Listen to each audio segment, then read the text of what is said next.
My name's Bridget Lyle, I'm 32, and I've always been the one holding my family together, paying bills, fixing messes, showing up when no one else does. I'm a software engineer juggling deadlines and family expectations, yet somehow I'm never the favorite. My sister. She's the golden child, always stealing the spotlight with her charm, while I'm stuck in the background footing the bill. My parents eat it up pretending we're one big happy family, but I've always been the outsider looking in. At her big graduation party, I thought things might change. Then she smirked, pointed to a folding chair by the trash, and said, "Sorry, this table's for family only." I sat there humiliated until the bill came. $4,500. I had a decision to make, one I knew would shatter my family, but in that moment I also knew there was no other way. If you think that was the breaking point, wait until you see what came next. Stick around, you won't want to miss it.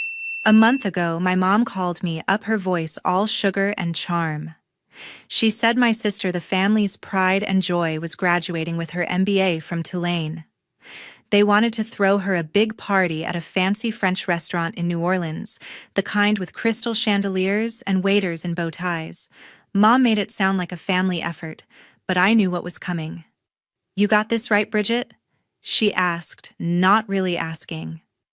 I sighed and agreed to cover the costs, renting the private dining room, hiring a jazz trio, even getting Kelly a custom engraved watch as a graduation gift. It wasn't cheap, nearly $3,000 up front, and that was before the catering bill. I spent weeks coordinating everything. I called the restaurant manager to confirm the menu: Creole shrimp beef bourguignon, the works. I booked the jazz trio, a local band with a reputation for setting the mood. I even spent hours picking out that watch, making sure it was something Kelly would flaunt. My inbox was flooded with confirmations and my bank account was taking a hit. Meanwhile, Kelly was too busy basking in her new degree to lift a finger. She sent me a text. "Looks good, sis. Make it perfect." I rolled my eyes but kept going. My parents didn't help either. Dad stayed out of it as usual, saying, "You're good at this stuff, Bridget." Mom just kept calling to add more guests. Her book club, Kelly's professors, some couple called the Lesters, who were parents of Kelly's MBA classmates. The pressure was on. My job as a software engineer was already kicking my butt, late nights, debugging code, early mornings with clients. But family comes first, right? That's what I told myself as I juggled work and party planning. I'd always been the one to step up, whether it was paying for Dad's car repairs or covering Mom's medical bills last year. Kelly, though, she'd breeze in, flash a smile, and get all the praise. I figured this party might be different. Maybe they'd see how much I was putting in. My Aunt Mom's sister warned me not to expect much. "They've always got blinders on for Kelly," she said over coffee one morning. I shrugged it off, but her words stuck with me. The week before the party, I double-checked everything. The restaurant sent me a contract, $4,500 for the catering alone, due at the end of the night. I winced, but figured I'd handle it like always. I told Mom, and she just said, "You're a lifesaver, Bridget." Kelly called once asking if I could add a champagne toast. "Make it classy," she said, like I was her personal assistant. I bit my tongue and added it to the list. My aunt called too, offering to help, but I told her I had it under control. She didn't push, just said, "Don't let them walk all over you, kid." I laughed, but deep down I was starting to feel the weight. The night before the party, I barely slept. I was up late finalizing details, checking the guest list, making sure the gift was wrapped. I kept thinking about what my aunt said about how I always end up carrying the load. I pushed it aside, telling myself this was for Kelly's big day. I wanted it to be perfect, not for her, but because I thought it might finally earn me a seat at the table, figuratively and literally. I had no idea how wrong I was. The night of Kelly's graduation party arrived, and I walked in wearing a navy dress I'd picked out to blend in, carrying the engraved watch I'd spent hours choosing. The private dining room was packed, Kelly's professor's mom's book club, the Lesters, and a dozen others I barely knew. The jazz trio I'd hired played softly, their notes floating over the clink of wine glasses. I scanned the room for my seat, expecting to be near my family. Mom caught my eye and waved me over, her smile wide but fleeting. "Over here, Bridget," she said, pointing vaguely toward the back. I made my way through the crowd, nodding at a few familiar faces. Kelly was at the head table, radiant in a white dress, laughing with her classmates. Dad sat beside her, beaming like she'd just won a Nobel Prize. I figured my seat was with them, but as I approached, Kelly's smile turned sharp. She leaned back, crossed her arms, and said, "Sorry, this table's for family only." Her voice was loud enough for nearby guests to turn. She pointed to a folding table near the service area, tucked between a stack of trays and the kitchen door. A single chair sat there, wobbly and out of place. My stomach dropped. Mom let out a quick laugh like it was a harmless joke. "Oh, Kelly, don't be silly," she said, but she didn't move to stop her. Dad just shrugged his eyes on his wine glass. I stood there, frozen, the watchbox heavy in my hands. The Lesters seated nearby exchanged glances but said nothing. I felt every eye in the room on me, or maybe it just seemed that way. My face burned, but I forced my legs to move. I walked to the folding table, set the gift down, and sat. The chair creaked under me, and the smell of kitchen grease hit my nose. The jazz trio kept playing, oblivious. I tried to focus on the party, but it was like watching through a fog. Kelly held court, toasting with champagne I'd added to the menu at her request. Guests fawned over her, congratulating her on her MBA. Mom kept circling the room, playing the proud mother, while Dad stayed glued to Kelly's side. I caught snippets of their chatter, how Kelly was destined for greatness, how she'd land a top job. No one mentioned me, not even a thank you for pulling the night together. I sipped my water, the glass sweaty in my hand, and told myself to stay calm. Aunt Agnes arrived late, her heels clicking as she entered. She spotted me and frowned, her eyes narrowing as she took in my setup. "What's this nonsense?" she muttered, loud enough for Mom to hear.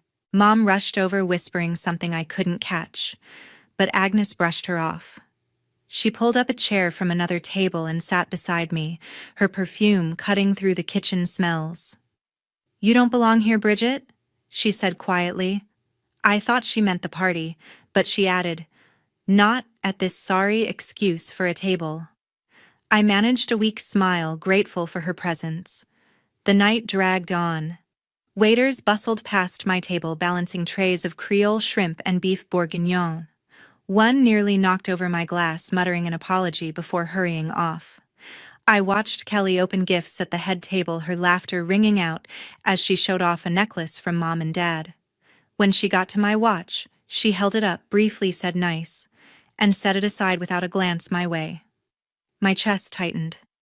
I'd spent weeks making this night perfect, and here I was, parked by the service door like an afterthought.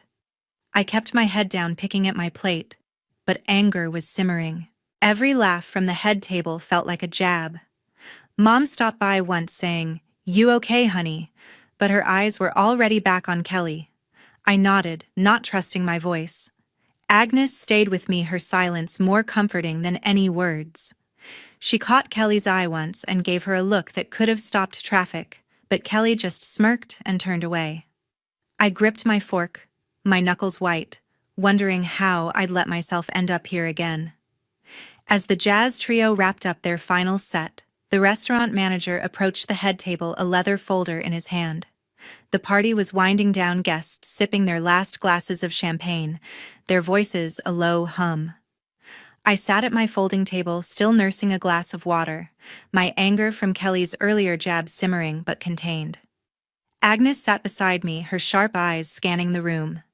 The manager cleared his throat, catching Mom's attention. He opened the folder and slid it toward her. "The bill for the evening," he said politely. $4,500 due tonight." Mom's smile faltered.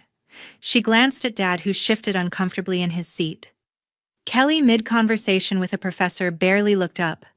The manager waited, his pen tapping the folder. Mom leaned toward Kelly, whispering something, but Kelly just shrugged, her eyes flicking toward me. I caught her gaze, and for a split second I saw it, the assumption that I'd handle it like always.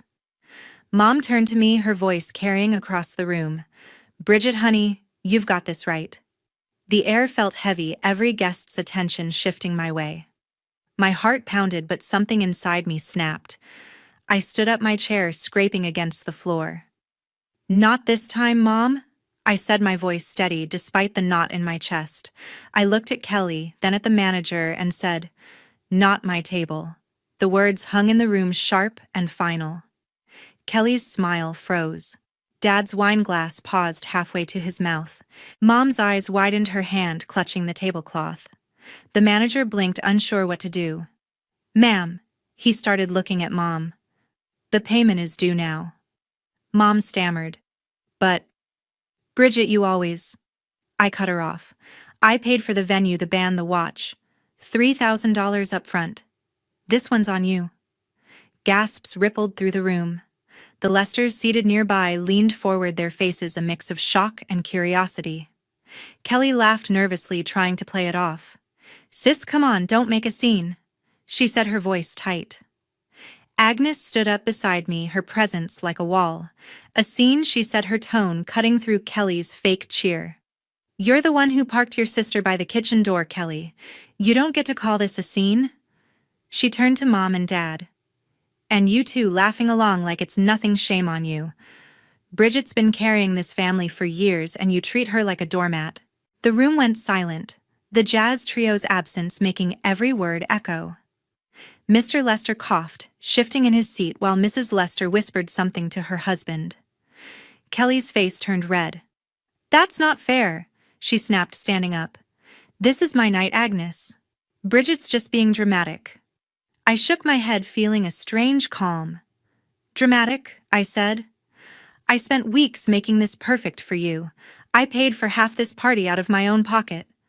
And you couldn't even give me a seat at your table." I turned to the manager. "They'll handle the bill. I'm done." I grabbed my purse and the watch box, leaving it unopened on the table. Mom rushed toward me, her voice low and frantic. "Bridget, please, we'll sort this out. Don't embarrass us." I met her eyes, seeing the panic but no real regret. "I'm not the one who's embarrassed," I said. Dad finally spoke, his voice gruff. "Bridget, sit down. We're family." I almost laughed. "Family," I said. "You made it clear where I stand." I nodded at Agnes, who gave me a small, proud smile. The Lesters stood up, Mr. Lester pulling out his wallet. "We'll cover part of it," he said, his voice firm. "But Kelly, this isn't right." Kelly's jaw dropped. "You don't have to," she started, but Mrs. Lester cut her off. "We expected better from you," she said, her tone icy. The other guests murmured, their eyes darting between us. Kelly's professor, who'd been praising her all night, looked away, his face unreadable. Agnes walked with me toward the exit, her hand on my shoulder. "You did good, kid," she whispered. I glanced back one last time. Kelly was arguing with the manager, her voice rising. Mom was pleading with the Lesters, her hands waving. Dad stared at his plate, silent. The laughter that had filled the room earlier was gone, replaced by a tense, awkward hush. I walked out of the restaurant with Agnes, the New Orleans night wrapping around us like a warm blanket. My phone buzzed almost immediately. Mom's name flashed on the screen. I let it go to voicemail, my hand steady for the first time that night. Agnes didn't say much as we headed to her car, but her quiet nod told me she approved. Back inside, I could only imagine the chaos unfolding. The Lesters' offer to cover part of the bill had thrown Kelly into a panic, and I wasn't there to clean up her mess. By the time I got home, my voicemail was full. Mom left 3 messages, her voice shifting from pleading to sharp. "Bridget, you can't just walk out like that," she said in the first one. "We need to talk about this." The second was shorter, more desperate. "Honey, please call me back. Kelly's in over her head." The third was clipped, almost angry. "This isn't how family behaves." I deleted them all without responding. My phone lit up again. Kelly this time. Her text read, "Sis, you really screwed me over. Call me." I turned my phone off. The next morning, Agnes called to fill me in. After I left the restaurant, manager had grown impatient, hovering over the head table with the unpaid bill. Kelly tried to charm her way out, flashing her usual smile, but it didn't work. The Lesters who'd initially offered to help backed off completely. Mr. Lester had pulled Kelly aside, his voice low but firm. "We thought you were responsible," he told her, according to Agnes. "This kind of behavior doesn't sit well with us." Mrs. Lester had nodded, her disappointment clear. They left shortly after, leaving Kelly to face the $4,500 tab alone. Kelly didn't have that kind of money. Her MBA was funded by loans, and her savings were thin from years of leaning on me for extras, dinners, trips, even her car payments. Agnes said Kelly scrambled to pull out credit cards, her hands shaking as she handed them over. One card got declined, and she had to call a friend to transfer money on the spot. The humiliation was written all over her face. Agnes told me and the other guests, professors, classmates, Mom's book club, watched in awkward silence. Dad stayed quiet, his usual tactic, while Mom tried to smooth things over, telling everyone it was a misunderstanding. No one bought it. By noon, Mom was blowing up my phone again. I let every call go to voicemail, each one sounding more frantic. "Bridget, we're family," she said in one message. "You can't just abandon us like this." I didn't feel abandoned. I felt free. For years, I'd been the one bailing them out, from Dad's car repairs to Kelly's shopping sprees. This time, I wasn't budging. I texted Mom once, short and clear. "Handle it yourselves. I'm done." She didn't reply after that, probably too shocked to know what to say. Agnes stopped by my apartment that afternoon, a coffee in hand for each of us. She didn't sugarcoat things. "Kelly's in a hole now," she said, sitting on my couch. "The Lesters were supposed to introduce her to some big-shot recruiter for a corporate job. After last night, they're not so keen." I nodded, sipping my coffee, feeling a mix of relief and guilt. Agnes caught my expression and leaned forward. "Don't you dare feel bad, Bridget," she said. "You gave them everything and they pushed you aside. They're reaping what they sowed." I spent the rest of the day fielding emails from work, trying to focus on my own life. My inbox had a message from one of Kelly's classmates, someone I'd met briefly at the party. She wrote, "I heard what happened. You didn't deserve that. Kelly's been telling everyone you overreacted, but most of us saw through it."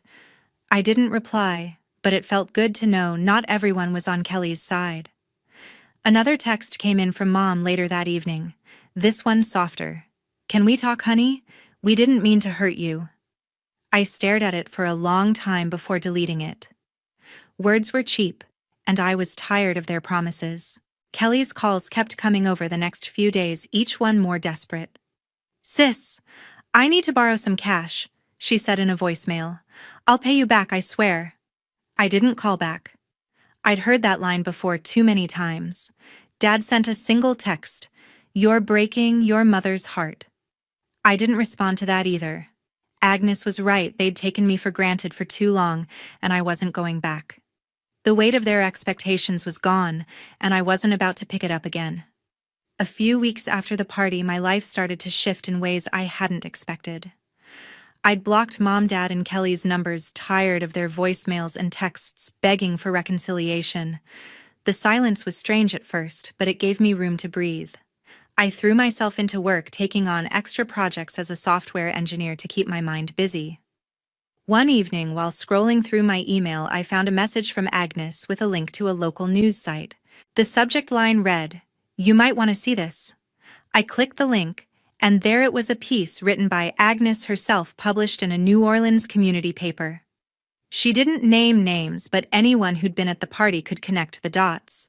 The article, titled "Family Values or Family Facade," called out the hypocrisy of those who parade their success while stepping on the ones who lift them up. Agnes described a golden child who'd humiliated her own sister at a lavish event, backed by parents who turned a blind eye.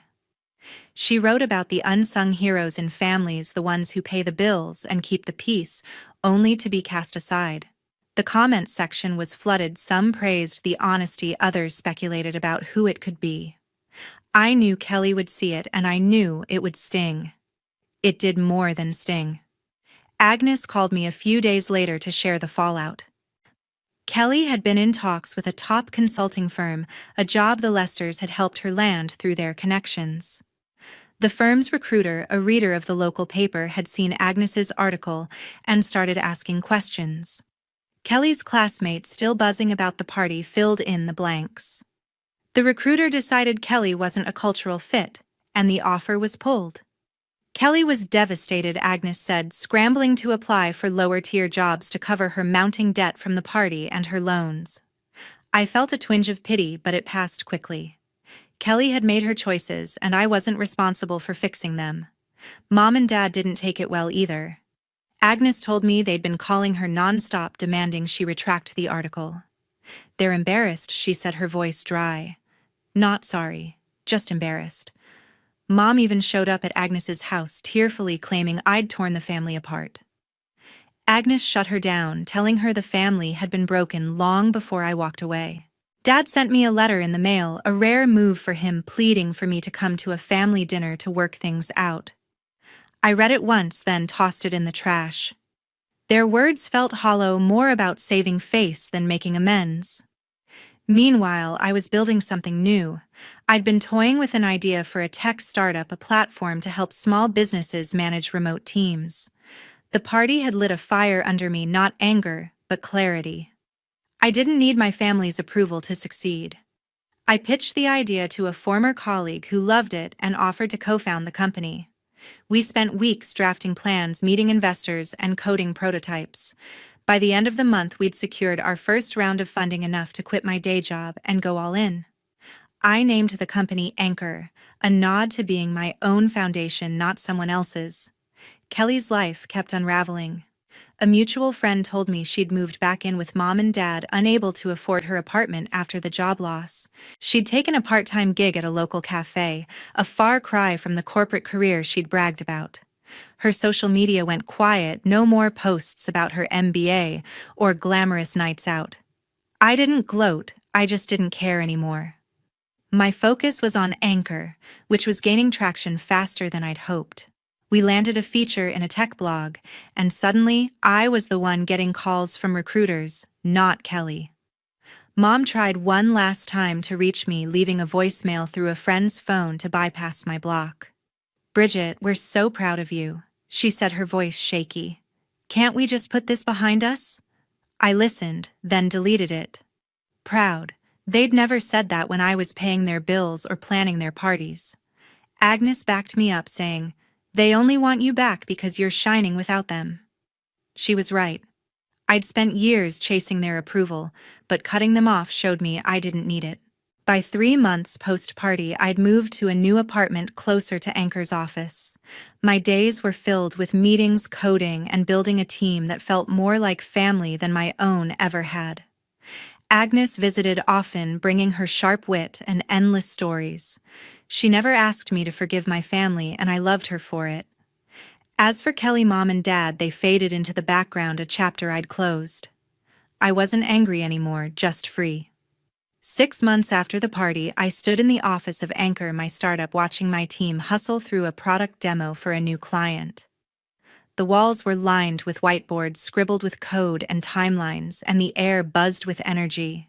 We'd just signed a deal with a chain of local businesses, a milestone that put us on the map in New Orleans' tech scene. I looked out the window at the city skyline, a faint smile on my face. This was my life now, built from scratch, without the weight of my family's expectations dragging me down. I hadn't spoken to Mom, Dad, or Kelly since the night I walked out of the restaurant. Their attempts to reach me had petered out after the first few months, replaced by an eerie quiet. Agnes kept me updated, though I didn't ask for much. She said Mom had stopped hosting her book club, too embarrassed by the whispers that followed Agnes's article. Dad had retreated into his usual silence, avoiding the topic altogether. Kelly, from what I heard, was still at the cafe, picking up extra shifts to chip away at her debt.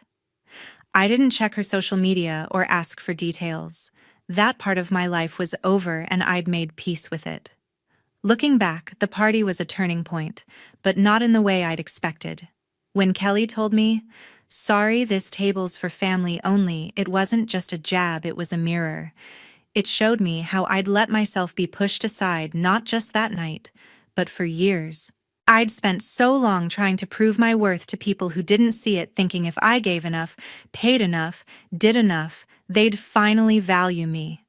But standing up that night saying, "Not my table," wasn't just about the bill. It was about choosing myself. The biggest lesson I learned wasn't about revenge or proving them wrong. It was about boundaries. I realized family isn't a blank check you keep writing no matter how much it costs you. It's okay to walk away from people who take you for granted, even if they share your blood. Agnes taught me that not with words, but by standing by me when I needed it most. She was my family now, not because of obligation, but because of respect. My team at Anchor was too. They believed in me not because of what I could do for them, but because of what we could build together. There were moments I doubted myself. Late at night when the office was empty, I'd wonder if I'd been too harsh, if I should have given Mom or Kelly one more chance. But then I'd remember the folding table, the laughter, the years of being the one who always said yes. I wasn't that person anymore. Anchor wasn't just a company, it was proof I could stand on my own. Every contract we signed, every feature we launched, reminded me I didn't need their approval to thrive. I don't know if Kelly or my parents ever learned their lesson. Maybe they blamed me, maybe they moved on. It didn't matter. My life wasn't about them anymore. I'd found my own table, one where I belonged, surrounded by people who saw my worth. I wasn't angry or bitter, I was grateful. Grateful for the clarity that night gave me, for the courage to walk away, and for the chance to build something better. To everyone who's listened to my story, thank you for sticking with me to the end. It's not just about one party or one fight, it's about knowing your worth and standing up for it. If this hit home for you, hit that subscribe button and join me for more stories about finding your place, no matter who tries to push you out. Your support means the world, and I can't wait to share more with you. Faint and rhythmic, almost like a warning siren that had given up screaming. My left arm had gone limp, and I couldn't feel the tips of my fingers. My head felt like it had been split open with something cold and heavy. The room spun slowly, nauseatingly. "Can you tell me your name?" a nurse asked, leaning over me. Anna," I managed to whisper. "Please, can you call my parents?" She nodded and disappeared behind a curtain. Minutes passed. Then hours. Nobody came. I tried again. My hands trembled as I clutched the phone. I called Mom first, straight to voicemail. Then Dad, nothing. I sent a message to our family group chat. "I'm in ER. Something's wrong. Please come. Please."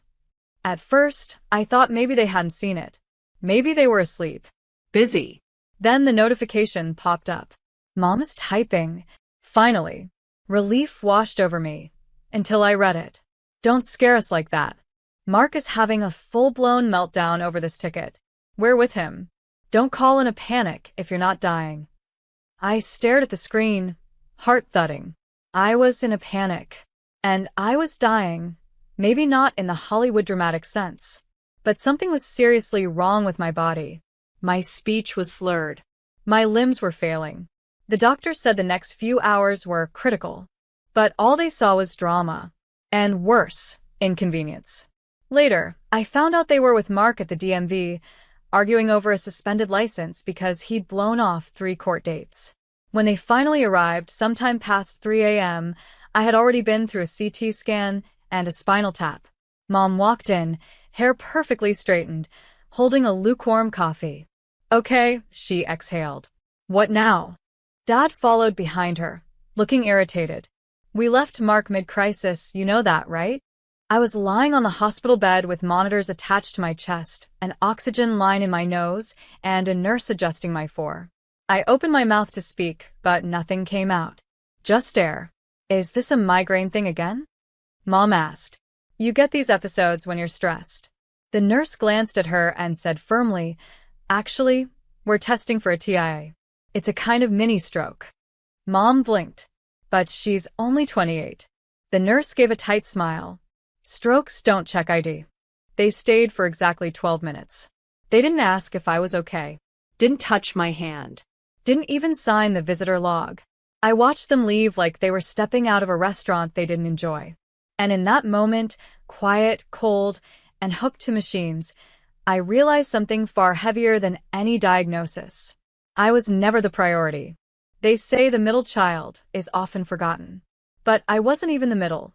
I was the only daughter. And somehow, still invisible. Mark was the golden boy from the moment he entered the world, red-faced and howling like he owned the house. Our parents doted on him like he was some divine miracle, the answer to a prayer none of us remembered saying. He broke things, I got blamed. He lied, I got punished for not guiding him better. He came home drunk at 17 and they said, "Boys will be boys."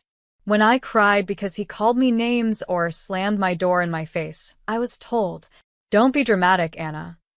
You know how Mark is. Why do you always make things harder?" I learned very young that in our house, attention was currency. And I was broke. I once brought home a certificate for winning the state writing competition. My mom glanced at it and said, "That's nice, sweetie. Can you help your brother with his math homework now? He's drowning." Mark failed math 3 times. I stayed up with him for hours to help him pass on the 4th. He barely thanked me. They bought him a new phone. I got straight A's. They forgot to attend the awards ceremony. Even when I got into college, on scholarship, they barely looked up from their bills.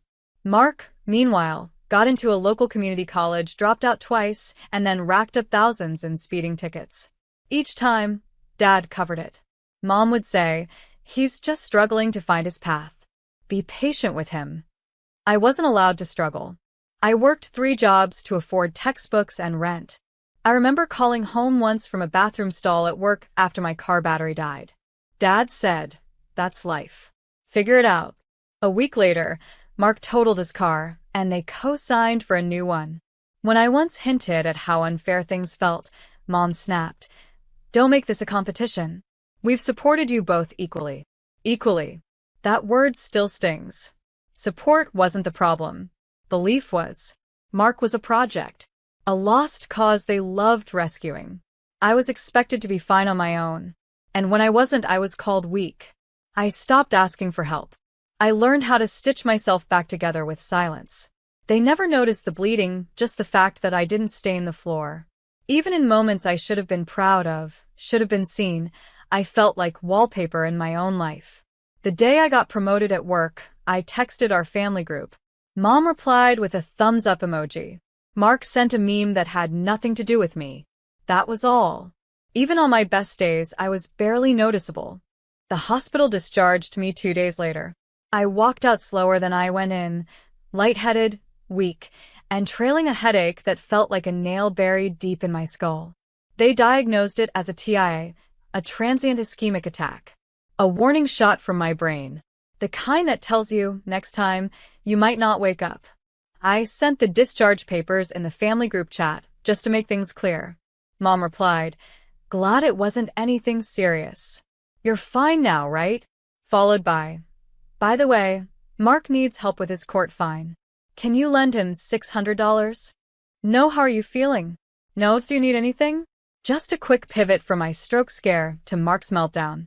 When I didn't reply right away, my dad called. "Anna," he said like he was already tired, "your mom's worried you're mad again." "I'm not mad," I said. "I just had a stroke. Kind of takes up space in my head." He chuckled. "Come on. You didn't have a real stroke. They said it wasn't that serious, right?" There it was. That word again. Serious. Unless I came in bleeding from every pore or rolled in on fire, nothing I went through ever registered on their radar. The week that followed was full of tight smiles and tight chests. I couldn't concentrate. Lights were too bright, sounds too sharp.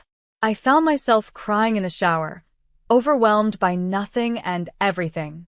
My doctor recommended short-term therapy. When I told my mom, she said, "Just go outside and get some sun. That helps me when I feel low." I said, "It's not a mood swing, Mom. It's trauma." She rolled her eyes. "You always exaggerate." Mark, meanwhile, had no such trouble getting sympathy. He called me a few days later. "I know you're dealing with stuff," he said in that voice he uses when he wants something, "but if you could just float me that $600, I'd really appreciate it." I can't, Mark. But it's just money. You make good money now, don't you? I just got out of the hospital. And you lived. So we're good, right? That word again. Good. He hung up without saying goodbye. 3 days later, my parents showed up at my apartment. My dad stood in my doorway with a plastic grocery bag of oranges and a tight-lipped smile. We thought we'd drop in, he said. We figured you're probably still upset. I let them in, mostly because I didn't have the energy to argue. They sat at my table, complimented the curtains, and then dove right into Mark's situation. His license got suspended. He might lose his job, Mom said, fiddling with her phone. And he's talking about therapy now, which is good, Dad added, but those sessions aren't cheap. I stared at them, wondering if they had even once sat down to talk about my recovery, about my brain, about how terrified I still was to sleep at night. Instead, I heard all about Mark's job, Mark's car, Mark's fines, Mark's struggle. And then, in the middle of a dry piece of store-bought pie, my father dropped the line that broke whatever part of me still hoped. At least you're not on trial like your brother. That was the moment I finally saw the truth, whole and bare. I could disappear off the face of the earth. They'd only notice when Mark needed something I used to give. I didn't scream. I didn't confront. I just started writing things down. Every time my mother made a snide remark about me, hoarding money, while Mark struggled, I noted it. Every phone call from Mark, every guilt-laced text message, every backhanded compliment, saved, screenshotted, cataloged. I became quiet. Not defeated, strategic. I smiled through dinners. I sent thank you texts for their visits. I even nodded politely when my dad said, "You really should think about helping your brother with rent next month. He's drowning." But inside, I was mapping an escape. I started with my finances. I'd always been careful with money. Years of scraping by through college taught me that. But something didn't sit right when I saw a small loan flag on my credit report. I hadn't applied for anything. I called my bank. They confirmed it. A loan taken out in my name, from a joint account I'd opened years ago, when I was still living at home and didn't know better. One my parents still had access to. And guess who the loan was for? Mark. The address? My parent house. I didn't cry. I didn't yell. I just opened a new account that same night. Transferred every cent I could. Then I froze the old one. I changed my passwords. I updated security questions. I removed them from every emergency contact list, every financial file, every traceable tie they could use. I reached out to Danielle, a college friend who'd become a family lawyer. We met for coffee and I laid it out. The medical neglect, the identity abuse, the emotional manipulation. She didn't interrupt once. When I finished, she leaned back, sighed, and said, "Anna, you're not being dramatic. You're being used. And, if you're ready, I can help you cut the cord completely." I nodded. I wasn't just ready. I was done. We went through every document. She helped me draft a cease and desist for future credit use. Showed me how to flag my credit for fraud protection. And just like that, brick by brick, I began building a fortress, silent and strong. I didn't make a scene. I didn't announce anything. I still answered their calls. I still smiled on FaceTime. I even let Mark rant about his new parking ticket without saying a word. But while they talked, I watched the walls go up around me. Safe. Secure. Untouchable. Because here's the truth. That night in the hospital when my body nearly gave out, I thought it was the beginning of the end. But maybe it was something else. Maybe, in that sterile white room, with needles in my veins and silence on the other end of the phone, something inside me shifted. If I wasn't dying that night, maybe I was being reborn. The first bang was silent. I filed the fraud report online. It took 20 minutes. I uploaded screenshots, confirmed identity theft, and flagged my credit profile for legal protection. The bank froze the account. The one they used behind my back. The one I funded. Then came the rest. I canceled the automatic payments I'd been making for my parents' utilities, the ones they never asked me for but always expected. The subscriptions I paid because your father doesn't understand tech stuff. I emailed our family accountant and removed myself from any shared estate documents. I wasn't going to be the unpaid secretary anymore. By the time they noticed, the foundation had already cracked. It was Mark who hit the wall first. He applied for a loan, a used car deal he thought he could finesse. He'd used my name before, probably figured he still could. Except this time, the bank said no. Red flag. Frozen file. Application denied. He called me, voice already raised. What the hell, Anna? You messed with something, didn't you? I'm sorry, I said sweetly. My loan got flagged. I couldn't even get pre-approved. Did you lock something down? Maybe you should focus on your meltdown, I said, echoing our mom's exact words to me in the ER. You're not dying, right? Click. 5 minutes later, Dad called. Why is everything frozen? Why is your name red flagged? The accountant said you pulled estate access. What's going on? I'm just organizing my life, I said calmly. For God's sake, Anna, you could have at least told us. Oh, like the loan you took in my name? That kind of conversation. Silence. Then, that was for Mark. He needed it. I needed you. In the hospital. Remember? They didn't reply, and I was done waiting for them to try. Mom sent a long text thread the next day. Paragraphs of vague guilt, backhanded apologies, and emotional blackmail. You know, we've always relied on you. You've always been the strong one. Don't abandon us now. Not when your brother's struggling the most. That last line made me laugh. I'd been dying in a hospital bed while they were filling out his DMV paperwork. And now? Now they were scrambling, not because they missed me, but because they'd lost their personal assistant. No more free tax prep. No more password resets. No more bank transfers in the middle of the night. I stopped answering their calls. I muted the group chat. I let them spiral. Mark sent one last voice message. It was full of yelling, accusations, and one thing that made me pause. You've always been bitter. I was the favorite. Well, guess what? Even if you walk away, they'll still pick me. Maybe. But at least now I was done picking them. I listened to the message again, then deleted it. I stood in the middle of my apartment, surrounded by silence, not emptiness. Peace. I picked up my phone, stared at the contact list with Mom, Dad, and Mark at the top. I didn't block them. I didn't reply. I just whispered to myself, if you didn't see me, then don't look for me now. The text came at 2:14 a.m. Mark's been arrested. He was driving on a suspended license. Please, Anna. We don't know what to do. I read it twice. First from Mom, then again from Dad. Identical messages, sent minutes apart. The silence I had once feared now protected me like armor. Mark had been pulled over for running a red light. The cop ran his ID and found the suspension flag, multiple unpaid tickets, a missed court appearance, and a bench warrant. They cuffed him on the spot. And just like that, the golden boy finally cracked. No one came to his rescue. Mom and Dad called everyone they could. Old friends, cousins, even a church acquaintance who'd once been a paralegal. Nobody wanted to touch it. So they turned to the one person they thought would never say no. Me. Anna, Mom pleaded over voicemail. You've always been the responsible one. Please, just help us navigate this. We don't know how to talk to lawyers. He could lose everything. He made mistakes, Dad added in his own message. But he's still your brother. We're still your parents. Family is forever. Funny, that phrase. Family is forever.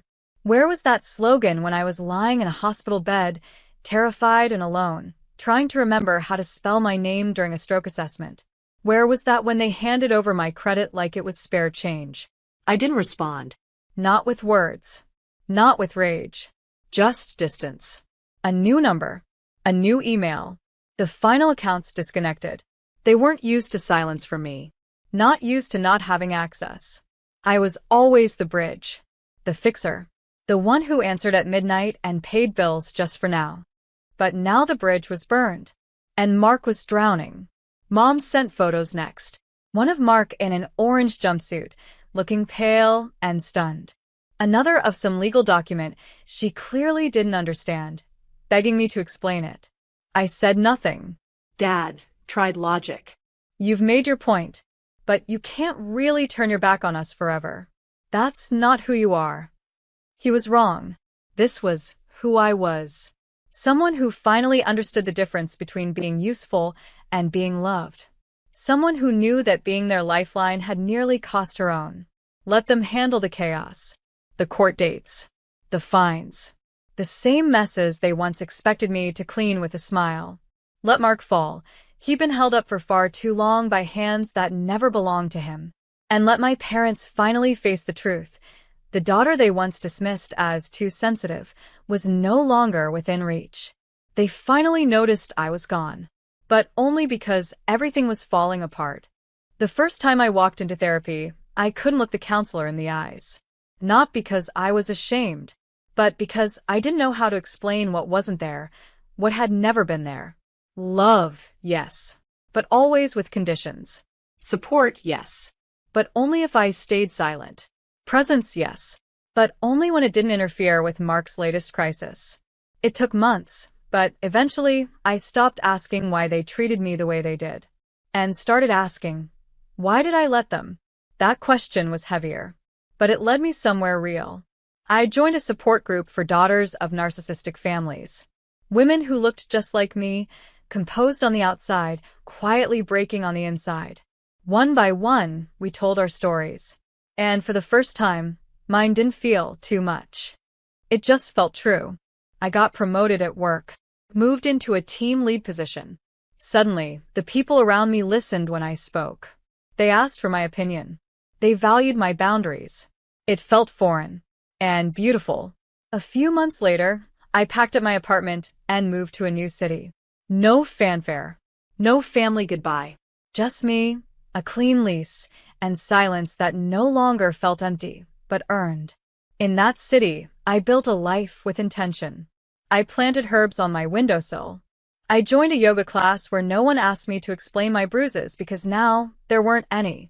And one night, while scrolling through Reddit of all places, I found a thread titled, Daughters Who Raised Themselves.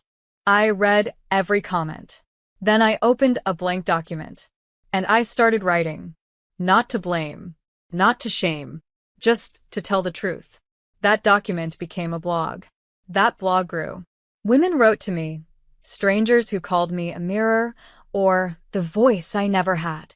I never named names. I never told dirty secrets. I didn't need to. The power wasn't in revenge. It was in reclaiming myself. A few months in, I was asked to speak on a podcast. The host introduced me as a brave advocate for daughters who go unheard. I smiled. She meant well. But when she asked me, live on air, do you think you're brave for walking away from your family? I paused. Then I said, brave? No. Just free. I think there's a difference. I don't check my old group chats anymore. The silence that used to feel like punishment is now my peace. Sometimes I wonder what Mark's doing. If my parents still argue over dinner about how I turned cold. But those are just thoughts. Passing. Weightless. Because now, my life is mine. No guilt. No begging to be seen. No proving my worth to people who never questioned his. Just mornings where I wake up without dread. Just laughter that doesn't need permission. Just me, healing, whole, and finally, free. It had been 3 years. 3 quiet, steady, healing years. When the call came, I didn't recognize the number. But something in me knew. Anna. My mother's voice trembled through the speaker. Pleased it's your brother. He's in jail again. It's bad this time. She didn't ask how I was. She didn't ask if it was a good time. She just needed. I didn't answer right away. I told her I'd think about it. Then I stared at the phone for a long time. I don't know why I went. Closure, maybe. Maybe curiosity. Or maybe part of me wanted to see it for myself. The mess they made without me. Their house looked smaller than I remembered. Worn. The yard unkempt. The porch light flickering like a dying breath. Mom opened the door. She looked older. Not in the graceful, silver hair and sunlight way. Older like something had been eaten from the inside out. Dad didn't say a word when I walked in. Just gave a stiff nod, like I was the mailman. They sat me down. told me Mark had violated parole. Something about theft, resisting arrest, court fines unpaid for months. He might face real prison time this round. I listened. I didn't ask for details. Finally, Mom said, her voice cracking. We don't know what to do. We thought maybe you could help, talk to someone, maybe get him into a program. You always knew how to fix things. I looked at her. This woman who once told me not to call in a panic unless I was dying. This woman who chose a parking ticket over her daughter's stroke. I took a breath and said, gently, I needed you too, and you never came.